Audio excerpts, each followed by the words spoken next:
Agora, voltando à lei básica da Gestalt, que é a pregnância da forma, né? Nós vimos que vários fatores influenciam na pregnância para que uma composição seja pregnante, ou seja, seria a simplicidade, a clareza, unificação visual e o equilíbrio. Então, nós vimos o que é simplicidade, que é um número reduzido de elementos, quanto menor a quantidade de elementos, seja gráficos ou não, ou relacionado a cores também. Mas nós vimos que a simplicidade depende da simetria, então quanto mais simétrico, mais simples, e quanto mais e em relação à rotação também, né? Então nós vimos que a rotação influencia na simplicidade, ou seja, na complexidade, né, da percepção da forma. Então a pregnância da forma também está relacionada com a clareza. O que seria a clareza? É a facilidade de leitura e rapidez de compreensão do objeto, que indiretamente também está relacionado com a simplicidade também, né? Então, a clareza possui um alto índice de organização, unificação e equilíbrio.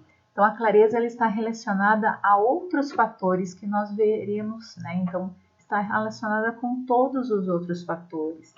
Então, vejamos alguns exemplos aqui, né, de logos mais simples, por exemplo, essa, né, da Hering, aqui da Apple, esse símbolo também.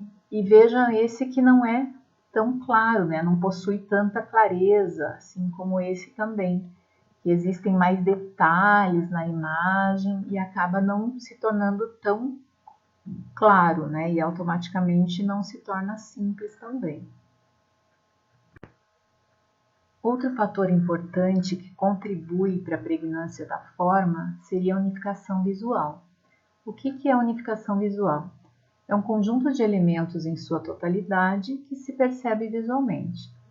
Então, as unidades formais que configuram um todo são percebidas através de relações entre os elementos ou subunidades que as constituem.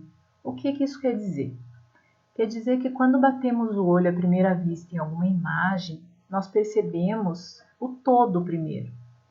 Isso porque a nossa percepção ela é dividida em duas fases. Então, primeiro nós vemos o todo, né? Então, nós fazemos uma unificação visual, que é chamado de processo de categorização mental de discriminação. Depois da segunda fase, nós começamos a prestar atenção nos detalhes. Então, é chamado daí de discriminação e reconhecimento, que também são processos de categorização mental.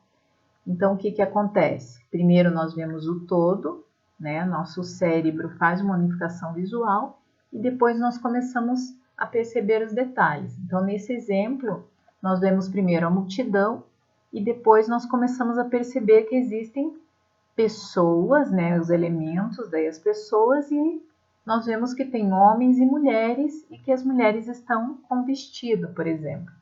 A mesma coisa nessa imagem. Então, nós vemos que à primeira vista, né, nós percebemos o todo, a totalidade, nós unificamos esses elementos e percebemos que é uma cadeira. Depois, questão de segundos, obviamente, né, nós começamos a prestar atenção nos detalhes dos elementos que compõem essa cadeira.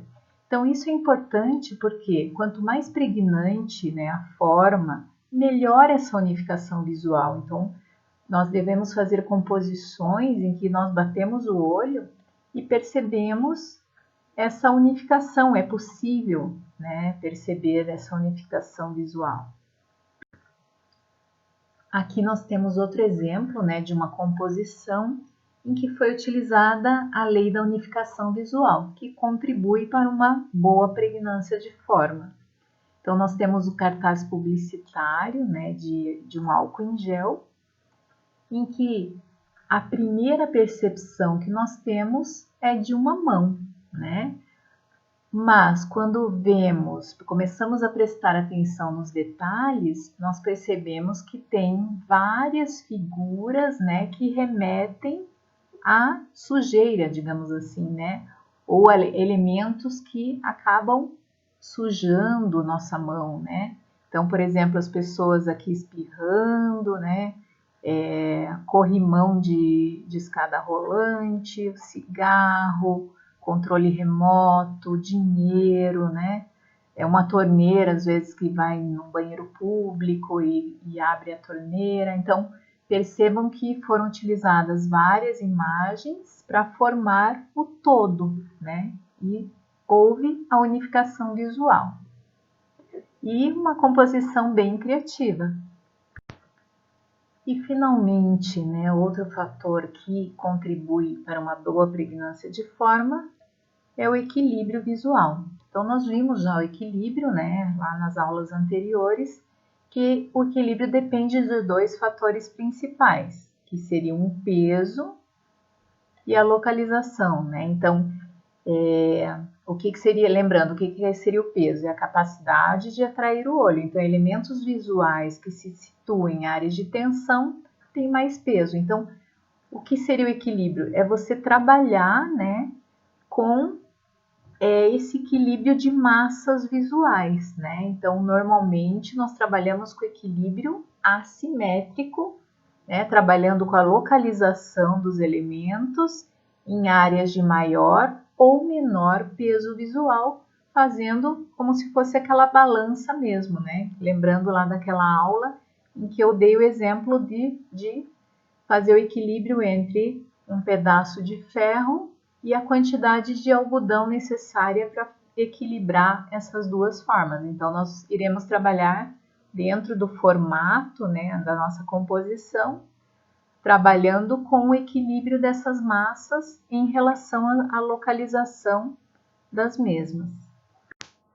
Então, uma composição bem pregnante, né, com uma boa pregnância, ela terá simplicidade, clareza, unificação visual e equilíbrio. Então, quanto mais pregnante, lembrando, mais fácil de ser lembrada. E isso é importante, né, para algumas áreas de projeto. E é interessante, por exemplo, como eu comentei, uma logo, né? Quanto mais fácil de ser lembrada, melhor para a empresa, né, que representa aquela logo. Outra lei que os gestaltistas, né, encontraram, além da pregnância de forma, foi a lei do fechamento, que pode ser utilizada muito para criar composições criativas também. Então, o que seria a lei do fechamento? Ela permite um encerramento visual de um objeto incompleto, ou seja, não há necessidade, por exemplo, de haver todos os contornos, né, de uma figura para que o nosso cérebro reconheça aquela forma, né? Então, para que ele consiga perceber a forma. Então, por exemplo, essa caneta, né? Nós percebemos que é uma caneta, já à primeira vista, sem mesmo ter essa parte aqui do tubo da caneta, né? Por que isso acontece? Porque vem lá da teoria da nossa percepção, porque a primeira fase de percepção, a atenção é dada à forma como um todo, né? Então, nós percebemos o todo à primeira vista. Então, quando nós batemos o olho à primeira vista, nós já reconhecemos que é uma caneta, né? Depois, claro, prestando atenção nos detalhes, como eu comentei, a questão de segundos, né? Nós percebemos que não tem essa parte aqui, não foi desenhada. Contudo, nós conseguimos reconhecer que é uma caneta.